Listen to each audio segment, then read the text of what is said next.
Olá, queridos estudantes, tudo bem com vocês? Espero que sim. Meu nome é Fernando, sou professor de Química de vocês, tá? Para mim é uma felicidade muito grande poder fazer parte dessa escola tão maravilhosa e poder compartilhar com vocês um pouco do meu conhecimento sobre essa disciplina que eu acho incrível, né? Que é a Química. Então a gente hoje vai dar início à nossa primeira aula virtual de Química do segundo semestre. Então, a nossa aula se dará da seguinte forma: teremos uma videoaula, tá? Onde a gente vai discutir um pouco sobre o conteúdo de hoje. Em seguida, a gente vai fazer uma atividade de fixação sobre esse conteúdo. Então, eu conto com a participação de cada um de vocês, certo? Assista com atenção a essa videoaula, a explicação, faça as suas anotações, faça a atividade ao final da aula e, principalmente, me procure caso apareça alguma dúvida sobre o conteúdo, tá certo? Não fique com dúvida. Me procure, estou à disposição para esclarecer qualquer dúvida que ficar referente à aula de hoje, tá bom? Então vamos lá, vamos dar início ao nosso conteúdo de hoje. Bom, galera, então vamos dar início aí ao nosso conteúdo. Hoje nós vamos falar sobre Química Geral, tá? Como é a nossa primeira aula, nós vamos discutir um pouco sobre química, sobre o que é química, como ela surgiu e como ela evoluiu até se tornar essa ciência moderna que a gente conhece hoje, tá? Além disso, nós vamos discutir um pouco sobre alguns conteúdos muito importantes que são base para que a gente possa ter um bom aprendizado dentro da química, tá bom? Então vamos lá, conto com a participação de todos vocês. Primeiramente, me apresentando, sou aí o professor Fernando, Jorge Fernando, como eu já falei, formado em Química e especialista em ensino de Química pela Universidade Estadual do Ceará, a UES, aqui na nossa UES, aqui de Itapipoca, foi onde eu me formei e fiz aí a minha especialização em ensino de Química. Então já deu para ver que eu adoro Química, né? Aqui embaixo eu deixo o meu contato, tá? Para que você possa entrar em contato comigo caso você tenha alguma dúvida ou caso precise de ajuda com algum conteúdo, tá bom? Então eu estou sempre à disposição aí, caso vocês precisem de ajuda. Então vamos lá, falar um pouco de história da química. A alquimia é um nome que talvez muitos de vocês já tenham ouvido falar desse nome. Alquimia. O que é essa alquimia? A alquimia é conhecida como precursora da química, ou seja, uma antecessora da química. Foi a alquimia que deu origem à química moderna que a gente conhece hoje. Foi dentro da alquimia que a química começou. Então, o que era a alquimia? Ela era uma prática milenar, muito antiga, aí data do século III a.C. E essa prática, ela misturava muitos conceitos, certo? Conceitos científicos, conceitos da filosofia, conceitos até de magia negra, religião e arte. Então ela era uma prática que não era apenas uma prática científica, mas que englobava vários princípios. E o que a alquimia ela buscava? A alquimia tinha dois objetivos principais. O primeiro era encontrar a pedra filosofal, que seria um tipo de material que seria capaz de transformar tudo em ouro. Então se você pegasse a pedra filosofal e encostasse em outro material, esse outro material se transformaria em ouro. Então a alquimia ela tinha a esperança de conseguir essa pedra filosofal. E além disso, era um dos objetivos também da alquimia, conseguir o elixir da longa vida. O que seria isso? Uma substância, que seria capaz de dar a vida eterna a uma pessoa que tomasse essa substância. Então, esses são os dois objetivos da alquimia naquela época. Então os reis contratavam os alquimistas para aumentar suas riquezas através da pedra filosofal, onde eles queriam transformar tudo em ouro. E também os reis precisavam de vida maior, de ter uma vida maior, de serem imortais para conquistar e dominar o mundo. Então, para isso, eles contratavam alquimistas para tentar encontrar a fórmula do elixir que daria vida eterna a quem o tomasse. Tá certo? Então, esses eram os objetivos da alquimia.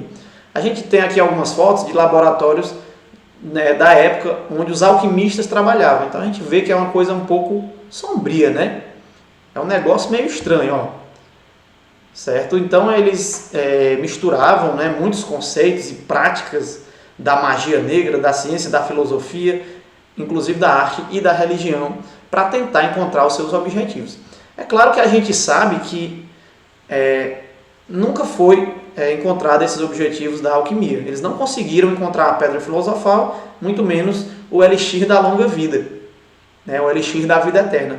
Porém, apesar de não terem encontrado os seus objetivos, a alquimia ela foi muito importante para o desenvolvimento da química, inclusive deixando contribuições que são utilizadas dentro da química moderna até hoje, né? Como por exemplo, descoberta de vários elementos químicos, né? Isolamento e descoberta de vários elementos químicos, e também o desenvolvimento de muitas técnicas de laboratório, né? Algumas técnicas e equipamentos de laboratório foram desenvolvidos pela alquimia, são utilizados até hoje nos laboratórios modernos de química. Então a gente entende que apesar da alquimia não ter atingido os objetivos que queria, mas ela foi importante, deu uma contribuição importante para o desenvolvimento da química moderna como ciência racional, tá certo? Bom, dentro da história da química a gente não pode deixar de falar desse rapaz aí, né? Antoine Lavoisier. Ele foi uma figura de extrema importância no desenvolvimento da química moderna. Esse rapaz da foto aí, inclusive, ele é considerado o pai da química moderna, porque na época que Antoine Lavoisier, né, que era um químico francês altamente inteligente, na época que ele começou os seus estudos, ele se utilizava da racionalidade, né, e para poder ele desenvolver o seu estudo, né, em cima de experimentos, de experimentações e comprovações, né? Então, Lavoisier acabou derrubando com seus estudos muitas teorias alquimistas, né, teorias absurdas. Ele fez grandes descobertas que marcaram o início da química moderna. E aí entra a descoberta do oxigênio, o elemento químico oxigênio. Ele explicou a combustão, ele explicou como acontecia a queima, né, de materiais de qualquer tipo de substância. E também ele criou algumas leis importantes da química, e a principal dela é a lei da conservação da massa. Com certeza vocês já estudaram essa lei, é uma lei muito importante, e esse rapaz, Lavoisier, com certeza vocês vão ouvir falar muito dele durante toda a sua vida de estudantes de química, tá bom? Então, esse rapaz aí, o Lavoisier, ele disse essa frase muito importante aqui, né? Diz que na natureza nada se cria e nada se perde, tudo se transforma.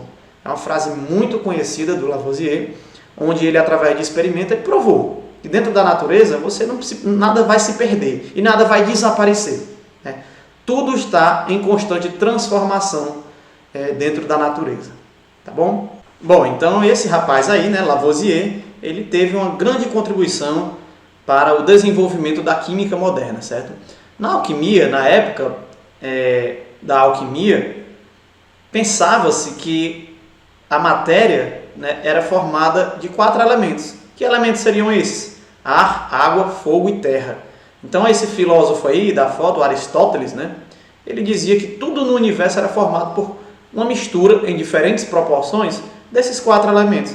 Aí seria a água, o ar, o fogo e a terra, né? E com o desenvolvimento da química moderna, a gente vai ver daqui a pouco que, na verdade, não é assim, né? Então, o que seria a química moderna? É a ciência que estuda a matéria, suas transformações e a relação com a energia. Então, a química moderna ela estuda de forma racional, porque ela utiliza a experimentação e comprovação, né? A química não afirma nada se não tiver sido devidamente experimentado e comprovado por meio de estudos. Então, a química ela estuda a matéria, de que a matéria é formada, as suas propriedades, né? E as transformações da matéria, e também a energia envolvida nos processos de transformação da matéria, tá certo? Então, uma pergunta que a química sempre tentou responder é essa, de que é formada a matéria, né? E aí a gente retomou aquele conceito de átomo utilizado por Demócrito, né, também há milhares de anos atrás, né, quando ele falou que tudo no universo era formado por átomos, que era uma partícula indivisível, né? Átomo significa indivisível, na palavra grega. E aí a gente passa para o estudo da evolução dos modelos atômicos. Foi um conteúdo também que já foi estudado por vocês, né? Então, nós tivemos alguns cientistas que deram contribuições com modelos atômicos muito importantes para o desenvolvimento da teoria atômica atual. Bom, então o primeiro foi o modelo atômico de Dalton, né, onde ele desenvolveu um modelo conhecido como bola de bilhar. Então, para Dalton, tudo no universo era formado por átomos e esses átomos seriam em forma de uma esfera maciça, né, e uma esfera indivisível e indestrutível, que é essa fotografia que vocês estão vendo aí. Essa esfera branca seria exatamente o modelo atômico de Dalton. Tá? Recordando o modelo atômico de Thomson, esse rapaz aí bonito, que propôs esse modelo da foto que vocês estão vendo aí. Né? Para Thomson, o átomo seria como um pudim de passas. Por quê? Seria uma grande esfera de carga positiva com cargas negativas espalhadas por toda parte. E essas cargas negativas seriam chamadas de elétrons, tá certo? Então, a diferença do átomo de Thomson para o átomo de Dalton é essa, que para Thomson, o seu átomo seria uma esfera positiva incrustada de cargas negativas. Aí veio um cientista chamado de Rutherford, fez alguns experimentos comprovando que o átomo ele era formado por um núcleo, tá certo? Um núcleo positivo e cargas negativas girando ao seu redor. Então, para Rutherford, o átomo era parecido com um sistema planetário, né? Como se o núcleo fosse aí o centro de tudo e ao seu redor as cargas negativas girando como se fossem planetas girando ao redor do Sol. Então esse é o modelo atômico de Rutherford. E o modelo atômico atual que a gente utiliza em termos pedagógicos para estudo, né, é esse modelo, onde você tem um núcleo. E esse núcleo ele contém duas partículas. Uma partícula positiva, que a gente chama de próton, e nêutrons, que são partículas neutras. Então, no modelo atômico atual, tu tem duas partículas no núcleo do átomo, certo? E ao redor desse núcleo nós temos ainda os elétrons girando em torno desse núcleo e numa região que a gente costuma chamar de eletrosfera, né? Então a eletrosfera é essa região onde é possível encontrar elétrons girando ao redor do núcleo, tá? Então lembrando que isso aqui são coisas que vocês já estudaram, a gente só está recordando, tá bom? Mas qualquer dúvida pode me perguntar. Bom, no modelo atômico atual nós temos prótons, certo? Que são as partículas positivas, elétrons, que são as partículas negativas, e os nêutrons são as partículas neutras. Lembrando que os prótons e os nêutrons fazem parte da constituição do núcleo do átomo, tá?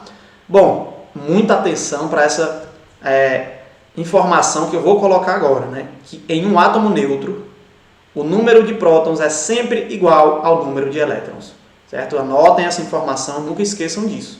No átomo neutro, se eu tiver 20 prótons, eu também vou ter 20 elétrons, certo? Então, fiquem atentos a esta informação. Bom, e agora vamos recordar esse assunto que são íons, né? Ânions e cátions.